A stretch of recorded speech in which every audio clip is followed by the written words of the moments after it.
അസ്സലാമു അലൈക്കും വറഹ്മത്തുള്ളാഹി വബറകാതുഹു. അൽഹംദുലില്ലാഹി റബ്ബിൽ ആലമീൻ. അല്ലാഹുമ്മ സ്വല്ലി അലാ സയ്യിദിനാ മുഹമ്മദിൻ വഅലാ ആലിഹി വസഹ്ബിഹി അജ്മഈൻ. സലമ റളിയല്ലാഹു അൻഹു വിശദീകരിക്കുന്നു, ഒരിക്കൽ യാത്രയിൽ ആയിരുന്നപ്പോൾ അവരുടെ ആഹാരം തീരാൻ തുടങ്ങി, അല്ലെങ്കിൽ തീർന്നു.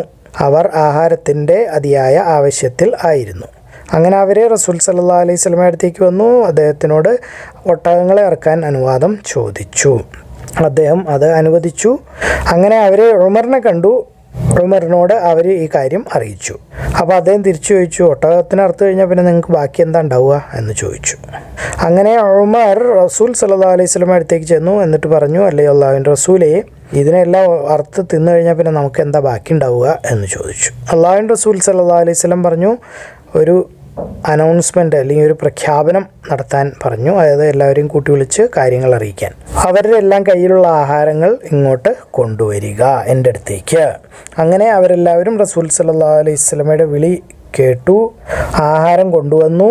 അപ്പോൾ റസൂൽ സല്ലല്ലാഹു അലൈഹി വസല്ലം അള്ളാഹുവിനെ വിളിച്ച് ദുആ ചെയ്തു. എന്നിട്ട് അള്ളാഹുവിൻ്റെ അനുഗ്രഹം ചോദിച്ചു. എന്നിട്ട് അവരോട് അവരുടെ ആഹാര പാത്രങ്ങൾ അല്ലെങ്കിൽ സഞ്ചികൾ അല്ലെങ്കിൽ ഭാണ്ഡക്കെട്ടുകൾ, ചാക്കുകൾ എന്ന് വേണമെങ്കിൽ നമുക്ക് എളുപ്പത്തിന് പറയാം, അപ്പോൾ അതുമായി വരാൻ പറഞ്ഞു. നിങ്ങൾക്ക് ആവശ്യമുള്ള പോലെ വാരിയെടുത്തോളാൻ പറഞ്ഞു. അപ്പോൾ എന്ത് ചെയ്തതെന്ന് വെച്ചാൽ നമ്മൾ നേരത്തെ ഉള്ള ഇതിൽ കണ്ടതാണ്. അവരെല്ലാവരും കൂടുന്ന് ഒരു വലിയ പായോ തുണിയോ എന്തോ വിരിച്ചിട്ടു അതിലേക്ക് കൂട്ടിയിട്ടു എല്ലാ ആഹാര സാധനങ്ങളും. അവരുടെ അടുത്തൊക്കെ ഇച്ചിരി ബാക്കി ഉണ്ടായിരുന്നുള്ളൂ, അത് മുഴുവൻ കൊണ്ടുവന്ന് ഇട്ടു. എന്നിട്ട് ദുആ ചെയ്തതിന് ശേഷം അല്ലാഹുവിൻ്റെ റസൂൽ സല്ലല്ലാഹു അലൈഹി വസല്ലം അവരോട് ഇതിൽ നിന്ന് വാരിയെടുത്തോളാൻ പറഞ്ഞു. അപ്പോൾ അവരുടെ എല്ലാം യാത്രയ്ക്ക് ആവശ്യമായ വലിപ്പമുള്ള സഞ്ചി ചാക്കൊക്കെ ആയിരിക്കും. അത് നിറച്ച് അവർ വാരി എടുത്തുകൊണ്ട് പോയി. എല്ലാ പാത്രങ്ങളും അവർ നിറച്ചു. കൈകൊണ്ടാണ് അവരത് വാരിയിട്ടത്. അവർക്ക് മതിയാവുന്നത് വരെ അവർ വാരി എടുത്തു. അല്ലാഹുവിൻ്റെ റസൂൽ സല്ലല്ലാഹു അലൈഹി വസല്ലം എന്നിട്ട് പറഞ്ഞു, ഞാൻ സാക്ഷ്യം വഹിക്കുന്നു, ലാ ഇലാഹ ഇല്ലല്ലാഹ്, അതായത് ആരാധനയ്ക്ക് അർഹനായി മറ്റൊരു ഇലാഹും ഇല്ല അല്ലാഹു ഒഴികെ. ഞാൻ അള്ളാഹുവിൻ്റെ റസൂൽ അല്ലെങ്കിൽ സന്ദേശവാഹകനാകുന്നു എന്ന് പറഞ്ഞു. ഇതൊക്കെ റസൂലിൻ്റെ ഒരു മുഅ്ജിസത്താണ്, അതായത് അത്ഭുത പ്രവൃത്തി. റസൂല് 300-ൽ പരം അത്ഭുത പ്രവൃത്തികൾ നടത്തിയിട്ടുണ്ടെന്നാണ് പറയുന്നത്. നമുക്കറിയാവുന്ന വലിയ കാര്യങ്ങൾ എന്നൊക്കെ പറഞ്ഞാൽ ഇസ്രാ മെഹറാജ്, പിന്നെ ചന്ദ്രനെ പിളർത്തിയത്, അങ്ങനെയുള്ള കാര്യങ്ങളൊക്കെ നമുക്കറിയുള്ളൂ. പക്ഷെ അതിനേക്കാൾ ചെറിയ പല കാര്യങ്ങളും ചെയ്തിട്ടുണ്ട്. അത് പൊതുവെ എല്ലാവരും ഓർത്തിരിക്കാറില്ല. عن سلمة رضي الله عنه قال خفت أزواد الناس وأملقوا فأتوا النبي صلى الله عليه وسلم في نحر إبلهم فأذن لهم فلقيهم عمر فأخبروه فقال ما بقاءكم بعد إبلكم فدخل عمر على النبي صلى الله عليه وسلم فقال يا رسول الله ما بقاءهم بعد إبلهم فقال رسول الله صلى الله عليه وسلم نادي في الناس يأتون بفضل أزوادهم فدعا وبرك عليهم ثم دعاهم بأوعيتهم فاعطش الناس حتى فرغوا ثم قال رسول الله صلى الله عليه وسلم أشهد أن لا إله إلا الله وأني رسول الله. ഇതിൽ വേറൊരു കാര്യം കൂടെ മനസ്സിലാക്കേണ്ടത്, ഉമർ റളിയല്ലാഹു അൻഹു അള്ളാഹുവിൻ്റെ റസൂൽ സല്ലല്ലാഹു അലൈഹി വസല്ലമയുടെ തീരുമാനങ്ങളെ തിരുത്താറുണ്ടായിരുന്നു. എപ്പോഴുമല്ല, അപൂർവമായിട്ട്. അത് റസൂൽ അംഗീകരിക്കാറുമുണ്ടായിരുന്നു. പലപ്പോഴും ആ തീരുമാനങ്ങൾ ആണ് ശരിയായി വന്നിട്ടുള്ളത്. യാത്രയ്ക്ക് ആവശ്യമായ ആഹാരങ്ങൾ ഒരാൾ അയാളുടെ തോളിൽ ചുമന്നുകൊണ്ട് പോകുന്നു. ഹംലിസാദി അലർ റിഖാബി. വഹബ് ബിൻ കൈസാൻ വിശദീകരിക്കുന്നു, ജാബിർ ബിൻ അബ്ദുള്ള റളിയല്ലാഹു അൻഹു പറഞ്ഞതായിട്ട്, ഞങ്ങൾ യാത്ര പുറപ്പെട്ടു. ഞങ്ങൾ 300 പേര് ഉണ്ടായിരുന്നു. ഞങ്ങളുടെ ആഹാരങ്ങൾ ഞങ്ങളുടെ തോളിൽ തന്നെയാണ് ചുമന്നിരുന്നത്. അതായത് അവരവരുടെ ചാക്കുകൾ തോളിൽ ചുമന്നുകൊണ്ടാണ് പോയത്. എന്നിട്ട് ഞങ്ങൾ ഒരു ദിവസം ഒരു ഈന്തപ്പഴം മാത്രം തിന്നാൻ തുടങ്ങി. അതായത് ക്ഷാമമായി, ആഹാരം കുറഞ്ഞു. ഒരു മനുഷ്യൻ ജാബിറിനോട് ചോദിച്ചു, അല്ലയോ അബൂ അബ്ദുള്ള, അതായത് പിന്നീട് വിശദീകരിക്കുന്ന സമയത്ത് അവർക്ക് കേട്ടിട്ട് വിശ്വസിക്കാൻ പറ്റുന്നില്ല, ഒരു ഈന്തപ്പഴം കൊണ്ട് ഒരാൾ ഒരു ദിവസം മുഴുവൻ കഴിച്ചു കൂട്ടുക എന്നുള്ളത്. അപ്പോൾ ചോദിച്ചു, അല്ലയോ അബൂ അബ്ദുള്ള, ഒരാൾക്ക് എങ്ങനെയാണ് ഒറ്റ ഈന്തപ്പഴം കൊണ്ട് തൃപ്തിയാവാൻ പറ്റുക, അല്ലെങ്കിൽ അത് മതിയാവുന്നത് എങ്ങനെയാണ് എന്ന് ചോദിച്ചു. ജാബിർ മറുപടി പറഞ്ഞു, ഞങ്ങളതിൻ്റെ വില, അതായത് ഒരു ഈന്തപ്പഴത്തിൻ്റെ വില മനസ്സിലാക്കിയത് ഞങ്ങളുടെ അടുത്ത് അതുപോലും ഇല്ലാതെ ആയപ്പോഴാണ്. അപ്പോൾ അതായത് അത് കഴിഞ്ഞിട്ട് തീർന്ന് അവരുടെ അടുത്ത് ഈന്തപ്പഴം പോലും ഇല്ലാതെയായി. അപ്പോഴേക്കും ഞങ്ങളൊരു കടൽ തീരത്ത് എത്തിയിരുന്നു. പെട്ടെന്ന് ഞങ്ങൾ വലിയ ഒരു മീനിനെ കരയിലേക്ക് അടിഞ്ഞ് കിടക്കുന്നത് കണ്ടു. ഞങ്ങൾ അതിൽ നിന്നും തിന്നു. ഞങ്ങൾ 18 ദിവസത്തോളം എന്താണോ ആഗ്രഹിച്ചത് അത്രയും. അപ്പോൾ ഒരുപക്ഷെ അവർ 18 ദിവസത്തോളം കഷ്ടപ്പെട്ടിട്ടുണ്ടാവും, ആഹാരം ഇല്ലാതെയോ അല്ലെങ്കിൽ ആഹാരം കുറച്ച് കഴിച്ചുകൊണ്ടോ അനുഭവിച്ചിട്ടുണ്ടാവും. അപ്പോൾ അത്രയും ദിവസം ഞങ്ങൾ 18 ദിവസം കഷ്ടപ്പെട്ടത് മുഴുവൻ അവിടെ മുതലാക്കി എന്നൊക്കെ പറയുന്ന പോലത്തെ ഒരു പ്രയോഗം. عن وهب بن كيسان عن جابر بن عبد الله رضي الله عنهما قال خرجنا ونحن 300 نحمل زادنا على رقابنا ففنيا زادونا حتى كان الرجل منا يأكل تمرة. قال رجل يا أبا عبد الله وأين كانت التمرة تقع من الرجل؟ قال لقد وجدنا فقدنا حين فقدناها حتى أتينا البحر فإذا حوت قذفه البحر فأكلنا منه 18 يوما ما أحببنا. ഒരു സ്ത്രീ അവളുടെ സഹോദരൻ്റെ പുറകിൽ, ഒട്ടകത്തിൻ്റെ പുറകിലിരുന്ന് യാത്ര ചെയ്യുന്നത്. ഇർദാഫിൽ മർഅതി ഖൽഫ അഖിഹ. ആയിഷ റളിയല്ലാഹു അൻഹ വിശദീകരിക്കുന്നു, അവർ പറഞ്ഞു, അല്ലാഹുവിൻ്റെ റസൂലേ, നിങ്ങളുടെ സഹാബാക്കളെല്ലാവരും ഹജ്ജിൻ്റെ ഉംറയുടെയും കൂലിയായിട്ടാണ് തിരിച്ചു പോകുന്നത്. പക്ഷെ ഞാൻ തിരിച്ചു പോകുന്നത് വെറും ഹജ്ജ് മാത്രമായിട്ടാണ്. ഇത് നമ്മൾ കണ്ടതാണ്. ആയിഷ റളിയല്ലാഹു അൻഹയ്ക്ക് ഉംറ ചെയ്യാൻ പറ്റിയില്ല. അപ്പോൾ അവർ റസൂലിനോട് പരാതി പറയുന്ന രംഗമാണ്. അപ്പോൾ അദ്ദേഹം അവരോട് പറഞ്ഞു, നീ പോവുക അബ്ദുറഹ്മാനോടൊപ്പം, അതായത് നിൻ്റെ ആങ്ങള, എന്നിട്ട് അവൻ്റെ പുറകിലിരുന്നു കൊണ്ട് യാത്ര ചെയ്യുക. അതായത് അവൻ്റെ മൃഗം ഏതാണ്, ഒട്ടകം, അതിൻ്റെ പുറകിലിരുന്ന്. എന്നിട്ട് അദ്ദേഹം അബ്ദുറഹ്മാനോട് ഉത്തരവിട്ടു അവരോടൊപ്പം പോയി, അതായത് ആയിഷ റളിയല്ലാഹു അൻഹയോടൊപ്പം പോയി ഉംറ ചെയ്യുന്നതിന് അത്തനഈമിൽ നിന്ന് തുടങ്ങാനാണ് പറഞ്ഞത്. എന്നിട്ട് റസൂൽ സല്ലല്ലാഹു അലൈഹി വസല്ലം അവർക്ക് വേണ്ടി കാത്തിരുന്നു. മക്കയുടെ ഉയർന്ന ഒരു സ്ഥലത്ത്, ഒരു കുന്നിൻ്റെ മുകളിലോ അല്ലെങ്കിൽ ചെറിയൊരു മലയോ എന്തെങ്കിലും ആയിരിക്കും കാണാൻ പാകത്തിന്, അവർ ഉംറ കഴിഞ്ഞ് തിരിച്ചു വരുന്നത് വരെ. അതായത് റസൂൽ കാത്തിരുന്നു എന്ന് പറഞ്ഞാൽ സഹാബാക്കളും കാത്തിരുന്നു എന്നാണ് അർത്ഥം. മൊത്തം ഒരു സമൂഹം തന്നെ ആയിഷ റളിയല്ലാഹു അൻഹയ്ക്ക് വേണ്ടി ഉംറ ചെയ്യാൻ വേണ്ടി കാത്തിരുന്നു.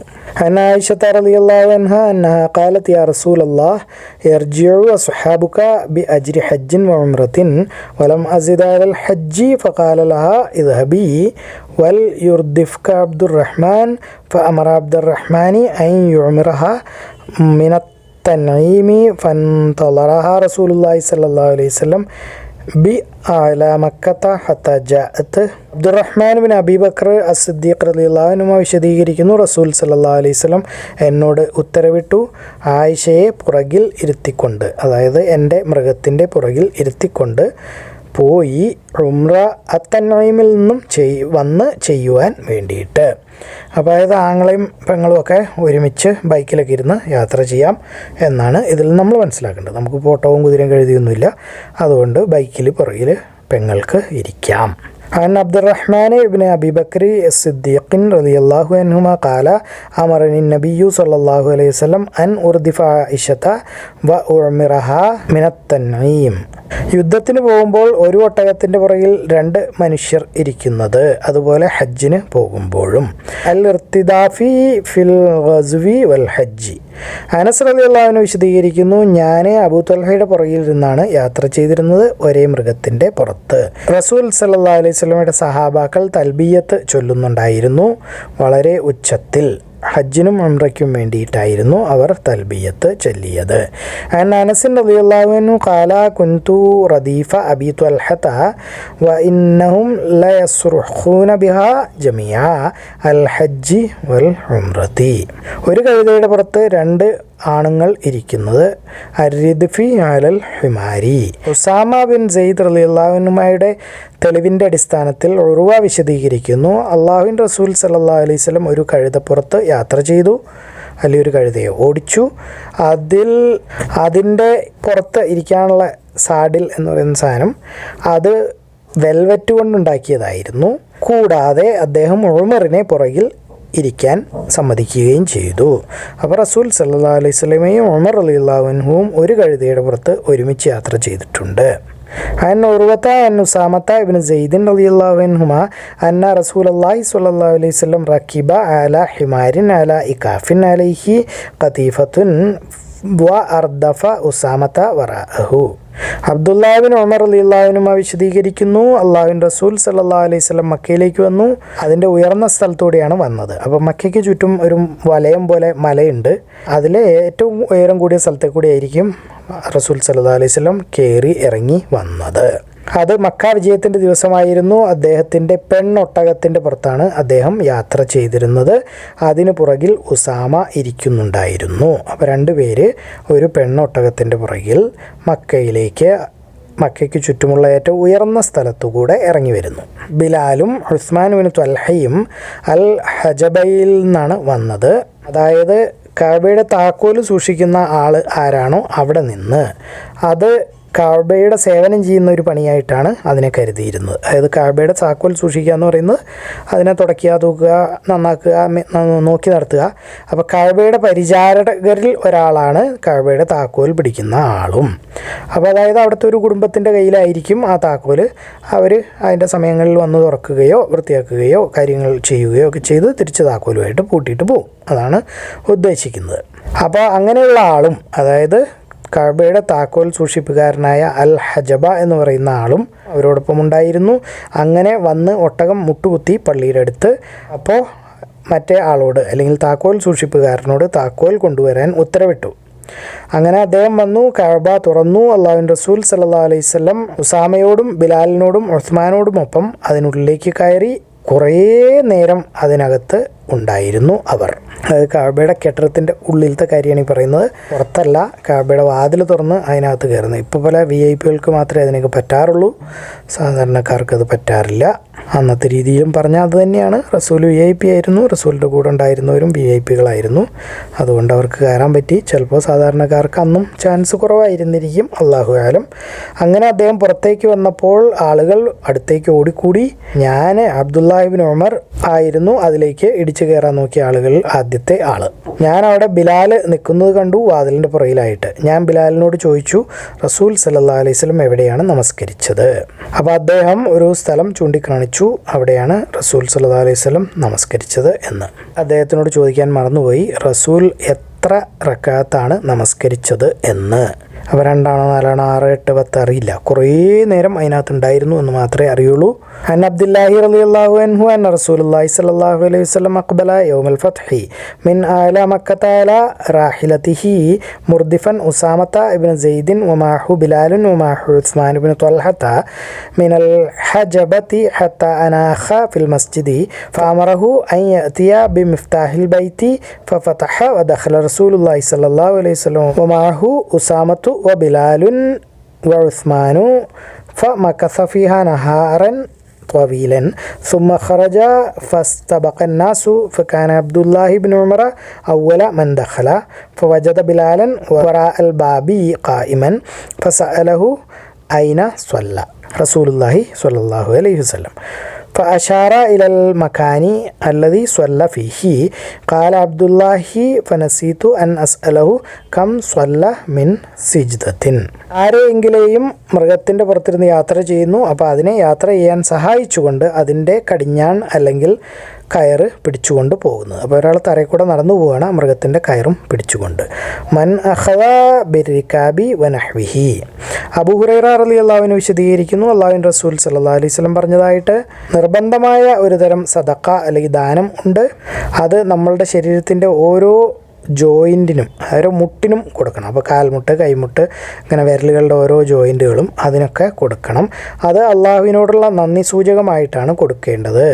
അത് സൂര്യൻ ഉദിക്കുന്ന എല്ലാ ദിവസങ്ങളിലും കൊടുക്കുകയും വേണം. പിന്നെ അത് മാത്രമല്ല, 2 ആളുകൾക്കിടയിൽ നീതി ന്യായപരമായി വിധി കൊടുക്കുക എന്നുള്ളതും സദഖ അല്ലെങ്കിൽ ദാനമാകുന്നു. ആരെങ്കിലും ഒരു മൃഗത്തിൻ്റെ പുറത്ത് യാത്ര ചെയ്യുമ്പോൾ അതിൻ്റെ കടിഞ്ഞാൺ അല്ലെങ്കിൽ വള്ളി കയറ് പിടിച്ചുകൊണ്ട് അയാളെ യാത്ര ചെയ്യാൻ സഹായിക്കുന്നതും സദഖ ആകുന്നു.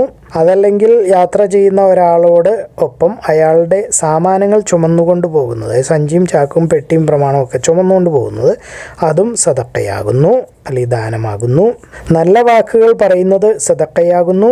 നിർബന്ധ നമസ്കാരങ്ങൾക്ക്, അല്ലെങ്കിൽ ഫർള് നമസ്കാരങ്ങൾക്ക് വേണ്ടിയുള്ള യാത്രയിലെ ഓരോ കാലടികളും സദഖയാകുന്നു. ഓരോ സ്റ്റെപ്പ് വയ്ക്കുമ്പോഴും ഓരോ സദഖയാണ്. പള്ളിയിൽ നിർബന്ധ നമസ്കാരം നമസ്കരിക്കുന്നത് അതും സദഖയാകുന്നു. വഴിയിൽ നിന്നും ഉപദ്രവം ഉണ്ടാക്കുന്ന സാധനങ്ങൾ, കല്ല്, മുള്ള് അങ്ങനെയുള്ളതൊക്കെ എടുത്ത് മാറ്റി വഴി വൃത്തിയാക്കുന്നതും സദഖയാകുന്നു. അപ്പോൾ അതായത് പള്ളിയിൽ പോയി ഫർള് നമസ്കരിച്ചാൽ സദഖ കിട്ടും. ഓരോ സ്റ്റെപ്പും സദഖയാണ്.